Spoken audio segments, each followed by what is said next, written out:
किसान भाइयों और बहनों, आज कार्यक्रम में पधारे हैं फूलचंद बेरवा, जो कि सहायक आचार्य मृदा विज्ञान राजस्थान कृषि अनुसंधान संस्थान दुर्गापुरा से, जहां से आज अपन बातचीत करवा जा रहे हैं जैव अपघटक द्वारा फसल अवशेषों को प्रबंधन की। तो सबसे पहले तो फूलचंद बेरवा जी, आपको कार्यक्रम में घणो घणो स्वागत। राम राम सा सभी किसान भाइयों को मेरा राम राम नमस्कार। कि आज अपन बात कर रहे हैं कि जैव अपघटक द्वारा फसल अवशेषों को प्रबंधन की। तो जैव अपघटक काई होवे है? हाँ किसान भाइयों, जैव अपघटक अभी जो हमारी जो वर्तमान जो परिस्थितियां हैं उनमें जैव अपघटक एक बहुत ही लाभकारी सूक्ष्म जीवों का समूह होता है, जिसका काम ये होता है कि जो भी फसलों के बचे हुए जो अवशेष होते हैं, जिनको हम बायोडिग्रेडेबल वेस्टेज के नाम से भी जानते हैं, तो इनको पहले किसान क्या करता था, खेत में जो अवशेष बच जाते थे उनको जलाते थे खेत में।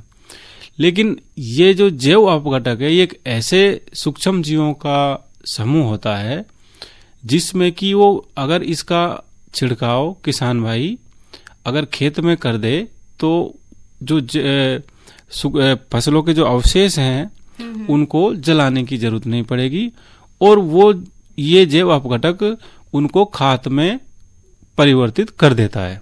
इसलिए ये जो जैव अपघटक है वो फसल अवशेषों, पशुओं का बिछावन, गोबर तथा अन्य कचरों को जो जैविक खाद होता है, जिसको कि हम कार्बनिक खाद भी कहते हैं, के रूप में तेजी से बदलकर कृषि हेतु उपयोगी बना देता है। जैव अपघटक द्वारा कृषि के कचरे तथा फसल अवशेषों को प्रबंध करने की एक सस्ती एवं कारगर तकनीक है। जैव अपघटक की जो बोतल होती है या कैप्सूल फॉर्म में भी होता है ये, उसकी एक बोतल से एक वर्ष में 1 लाख मीट्रिक टन से अधिक कार्बनिक खाद का उत्पादन किया जा सकता है। अतः किसान भाइयों, जो जैव अपघटक है वो हमारे को सभी को घर पे बना लेना चाहिए, और जो भी फसल का अवशेष बचे उसको जैव अपघटक द्वारा सड़ाकर कार्बनिक खाद में बदल सकते हैं। बिल्कुल सही बात। अगर अपन बात करा जैव अपघटक का लाभ की, तो जैव अपघटक का लाभ काई होवे है? किसान भाइयों, जैव अपघटक के यदि हम लाभ की बात करते हैं तो इससे बहुत सारे लाभ होते हैं। जैसे कि पहला है कि इसमें फसल अवशेषों को कंपोस्ट बनाने में ये बहुत ही उपयोगी होता है। जो फसल अवशेष साइज में थोड़े बड़े होते हैं तो उनको हम थोड़ा छोटा करके उनके ऊपर इसका छिड़काव कर दें, तो उससे धीरे धीरे जो हमारे अवशेष हैं फसलों के, वो कंपोस्ट खाद में परिवर्तित हो जाते हैं। इसके साथ साथ जो पशुओं का बिछावन होता है, जिसको हम पशुओं के नीचे बिछाते हैं, गोबर है तथा अन्य कचरों को जैविक खाद बनाने में उपयोगी होता है। जो गोबर की खाद होती है, यदि उसके ऊपर हम जैव अपघटक का छिड़काव कर दें तो उससे भी जो खाद है वो बहुत जल्दी बन जाता है।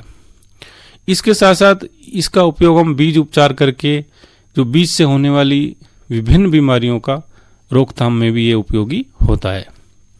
इसी के साथ साथ पर्णीय छिड़काव के द्वारा विभिन्न कीट तथा बीमारियों का रोकथाम में भी यह बहुत उपयोगी होता है।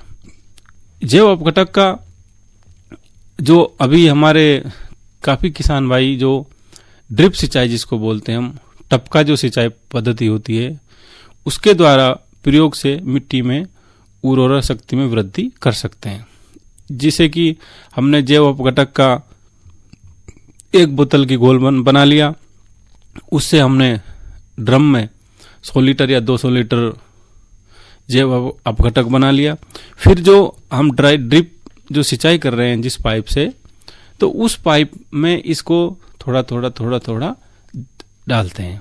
तो ये क्या है कि उसकी पौधों की जड़ों में चला जाता है। तो उससे क्या है कि जो बहुत सारी जो सूक्ष्म जीव होते हैं उनकी संख्या जड़ों में बढ़ जाती है। इसी के साथ साथ जैव अपघटक के उपयोग कर उत्पादन लागत कम करके शुद्ध आय को बढ़ाया जा सकता है, जिससे कि किसानों की आमदनी बढ़ती है। क्योंकि इसके उपयोग करने से इसमें सूक्ष्म जो जीवाणु होते हैं भूमि में, उनकी मात्रा अधिक बढ़ती है, और जो सूक्ष्म जीवाणु होते हैं उनका काम जो मिट्टी में जो भी पोषक तत्व होते हैं वो पौधों को उपलब्ध नहीं हो पाते हैं, तो वो सूक्ष्म जीवाणुओं की सहायता से पौधों को आसानी से उपलब्ध हो जाते हैं। बिल्कुल। अगर बात करें जैव उपघटक का उपयोग करवा की विधि की, तो यह बता दो कि की प्रकार से इनकी विधि न उपयोग में लियो जावे हैं। हाँ किसान भाइयों, जहाँ तक उपयोग करने की बात आती है तो जैव अपघटक उपयोग के लिए सर्वप्रथम जैव अपघटक का घोल तैयार किया जाता है। जैसा कि मैंने बताया, पहले एक शीशी आती है, उस शीशी को 200 लीटर पानी में उसका घोल बनाया जाता है। उस घोल का ही हम उपयोग फसलों में करते हैं, या जो फसल अवशेष होते हैं उनको सड़ाने के काम में लेते हैं। तो सबसे जो पहली बात है वो ये होती है कि जैव अपघटक का घोल कैसे किसान भाई तैयार करें। इसके लिए एक प्लास्टिक के ड्रम लेते हैं जो कि कम से कम 200 लीटर का हो, जिसमें हम 200 लीटर पानी लें तथा इसमें 2 किलोग्राम गुड़ को घोलें। किसान भाइयों, इसमें गुड़ इसलिए घोलते हैं हम क्योंकि जो सूक्ष्म जीवाणु होते हैं इसमें, उनको खाने के लिए कुछ चाहिए। तो यदि वो गुड़ को खाएंगे तो उनमें एनर्जी आएगी, तो वो अच्छी तरह से अपनी संख्या बढ़ाते हैं, इसलिए हम उसमें गुड़ डालते हैं। इसके बाद जैव अपघटक की एक शीशी लेते हैं जो कि कहीं भी मिल जाती है आसानी से, जो 250 ml की होती है। उस शीशी को उपस्थित सामग्री, जो शीशी में उपस्थित सामग्री है उसको हमारे को किसी प्रकार से नहीं छूना है तथा उसको ड्रम में घोल देना है, उस शीशी को पूरी को। इसके पश्चात किसान भाइयों, एक लकड़ी के डंडे की सहायता से ड्रम के पानी में जैव अपघटक को अच्छी तरह से मिला दें तथा इस ड्रम को कोई भी कपड़ा हो हमारे पास, उस कपड़े अथवा कागज से ढक दें, जिससे कि जो बाहर की कोई भी चीज है उसमें नहीं जाए, अन्यथा वो हमारा जो घोल बनाया है हमने उसको खराब कर देगी। इसलिए ये सावधानी रहे कि जो हमने जो ड्रम लिया है उसको पतले कपड़े से हमारे को ढक देना चाहिए। इसके बाद घोल को प्रतिदिन 2 बार लकड़ी के डंडे से अच्छी तरह से हिलाएं और 5 से 7 दिन में ड्रम के घोल की ऊपरी सतह पर आप देखेंगे कि एक झागदार परत बन जाती है तथा जो घोल का रंग है वो भी मटमैला हो जाएगा। अब जब ऊपर जो झाग हैं वो सूक्ष्म जीवाणुओं की जो संख्या है वो लगातार बढ़ रही है, तो इसलिए ऊपर झाग बन गए और घोल का रंग है वो भी मटमैला हो गया है। तो हमारे को ये समझ लेना चाहिए कि अब ये घोल उपयोग करने के लिए तैयार हो गया है। अगर बात करा कि जी प्रकार से अगर एक बार जैव उपघटक को घोल तैयार कियो जावे हैं, तो एक बार घोल बनावे के बाद कहीं ई घोल से कोई अन्य घोल को निर्माण कियो जा सके है?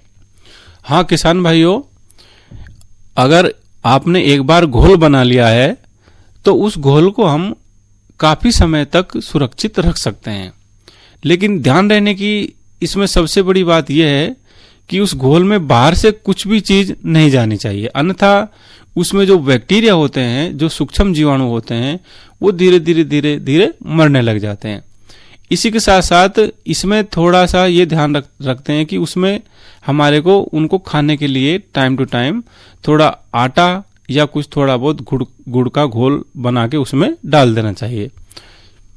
इस घोल से बार बार जैव अपघटक का घोल भी तैयार किया जा सकता है, जो कि हम एक दूसरे प्लास्टिक ड्रम में तैयार किए गए घोल से 20 लीटर घोल 2 किलोग्राम गुड़ को 200 लीटर पानी में मिला दें। पहले हमने जो इस बारे में बताया था 7 दिन तक दोहराएं। 7 दिन में पुनः जैव अपघटक का घोल तैयार हो जाएगा। जैव अपघटक का घोल तैयार हो जाएगा। उपरोक्त जैव अपघटक का घोल का उपयोग फसल अवशेषों को कंपोस्ट बनाने, जैव खाद बनाने, बीज उपचार करने, परिणय छिड़काव करने तथा ड्रिप के द्वारा किया जा सकता है। अतः जो हमने पहले जो 200 लीटर का घोल बनाया था उसमें से हम चाहें तो 150 लीटर के आसपास काम में ले सकते हैं, और जो 50 लीटर जो बचा हुआ घोल है उसी में हम 2 से 3 किलोग्राम गुड़ डालकर पुनः उस ड्रम को भर दें तो 5 से 7 दिन में हम देखेंगे कि वापस वो झाग आ जाते हैं। तो इससे जो हमारा घोल है वो दोबारा तैयार हो गया। बिल्कुल सही बात। तो काही जैव अपघटक घोल से आपण फसल अवशेषांना विकसित करवा की विधि तैयार कर सके हैं। जैव अपघटक घोल से फसल अवशेषों को विघटित किया जा सकता है। इसके लिए जो हम पहले के टाइम में या अभी भी कई जगह हम देखते हैं कि जो किसान भाई हैं वो फसल के अवशेषों को जला देते हैं। तो जलाने से जो किसान भाइयों बहुत सारा नुकसान होता है। एक तो जो हमारे लाभकारी जीवाणु होते हैं खेत के अंदर वो भी जल जाते हैं। इसी के साथ साथ जो पर्यावरण को प्रदूषण होता है वो भी बहुत ज्यादा होता है। इसी के साथ साथ जो कुछ कार्बन होता है मिट्टी में वो भी अधिक तापमान से जल जाता है। अतः खेत के अंदर जो अवशेष हमने बचे हुए हैं फसलों के वो कभी भी नहीं जलाना चाहिए, और इस घोल से हम उन अवशेषों को विघटित कर कार्बनिक खाद बना सकते हैं। फसल की कटाई के पश्चात खेत में बचे फसल अवशेषों पर 200 लीटर जैव अपघटक के घोल का प्रति एकड़ या फिर 500 लीटर घोल का प्रति हेक्टेयर की दर से छिड़काव करना चाहिए।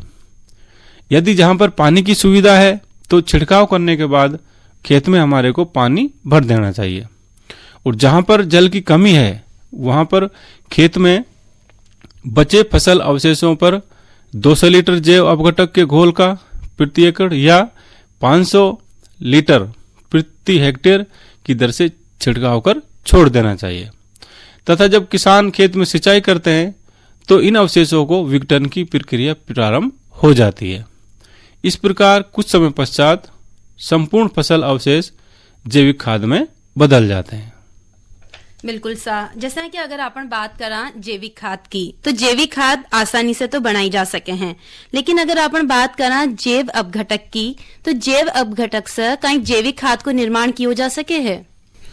हाँ किसान भाइयों, तो जैव अपघटक का जो घोल है उससे हम जैविक खाद या जो कार्बनिक खाद हम जिनको बोलते हैं, जैसे कि आपका कंपोस्ट खाद है, वर्मी कंपोस्ट है, नेडेप कंपोस्ट है, इस प्रकार की खादें भी इससे हम आसानी से बना सकते हैं।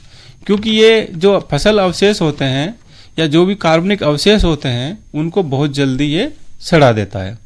इसकी विधि हम बताएंगे आपको। जैसे कि आप 1 टन कृषि अपशिष्ट गोबर है जिसमें रसोई है, कचरे आदि, रसोई का कचरा भी हो सकता है, का 18 से 20 सेंटीमीटर मोटी परत की जमीन पर ढेर बना लें।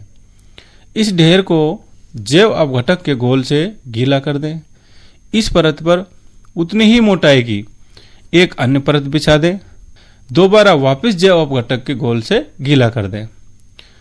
यह प्रक्रिया 3 से 4 बार दोहराएं तथा अंतिम परत के ऊपर एक बार पुनः जैव अपघटक के घोल से गीला कर दें। साथ ही साथ किसान भाई ये हमारे को ध्यान रखने की बात है कि जब इस घोल का हमने छिड़काव कर दिया तो उसके बाद सर्दियों में एक बार शाम को या सुबह, और गर्मियों में कम से कम हमारे को 2 बार उसका छिड़काव करना है। इसके साथ साथ अगर हमारे पास कोई छायादार स्थान है तो वहां पे ये कार्बनिक खाद में अच्छी तरह से परिवर्तित होगा। बिल्कुल सही बात सा। अगर अपन बात करा जैव अपघटक घोल की तो कहीं जैव अपघटक घोल को ड्रिप सिंचाई द्वारा उपयोग किया जा सके हैं। जी हाँ, इसमें जो जैव अपघटक का घोल है उसको ड्रिप सिंचाई में भी हम आसानी से उपयोग में ले सकते हैं। बल्कि मैं तो ये कहूँगा कि जो जैव अपघटक का घोल है वो ड्रिप सिंचाई से सबसे अच्छी तरह से काम करता है। क्योंकि इससे क्या है कि जो हमारा जो ड्रिप का जो पाइप है जो हम ड्रिप सिंचाई कर रहे हैं तो उसमें सीधा की सीधा ये पौधों की जड़ों में जाता है, तथा पौधों की जड़ों के जो आसपास का जो एरिया होता है वहां पर ये अपनी संख्याओं में वृद्धि कर लेते हैं। जब अपनी संख्या में वृद्धि कर लेते हैं तो इसमें जो पौधों को पोषक तत्व उपलब्ध कराने की अधिक क्षमता रखते हैं ये, और पौधा को अधिक पोषक तत्व उपलब्ध होंगे। अगर पौधों को पोषक तत्व अधिक उपलब्ध होंगे तो पौधा अच्छा अपनी बढ़वार करता है तथा फल भी अधिक देता है एवं उपज भी अधिक मिलती है। इसके लिए हमारे को 200 लीटर जैव अपघटक के घोल का प्रति एकड़ की दर से ड्रिप के द्वारा हम सिंचाई कर सकते हैं। जैव अपघटक के उपयोग से मृदा मुलायम व नरम बन जाती है। साथ ही साथ खेती की जैविक हो रासायनिक तथा जो भौतिक दशा है उनमें भी सुधार होता है। किसान भाइयों, जो जैविक दशा है उसमें हम जो सूक्ष्म जीवों की जो संख्या है उसको नापते हैं। सूक्ष्म जीवों की संख्या यदि अधिक होगी तो भूमि की जो जैविक शक्ति है वो भी अधिक होती है। इसके साथ साथ सूक्ष्म जीवों की वृद्धि करता है तथा जो लाभदायक एंजाइम व कार्बनिक अम्लों का उत्पादन करके फसल अवशेषों की में उपस्थित पोषक तत्वों को मुक्त करके फसलों को उपलब्ध कराता है। बिल्कुल सही बात साहब, बहुत ही बढ़िया जानकारी दी कि जैव अपघटक द्वारा फसल अवशेषों को प्रबंधन। फूलचंद बेरवा जी, आप आपरो कीमती समय निकाल माँ का कार्यक्रम में आया करसा भाई बहना का ताई इतनी बढ़िया जानकारी साझा करी, इनका ताई आपको घणो घणो धन्यवाद सा।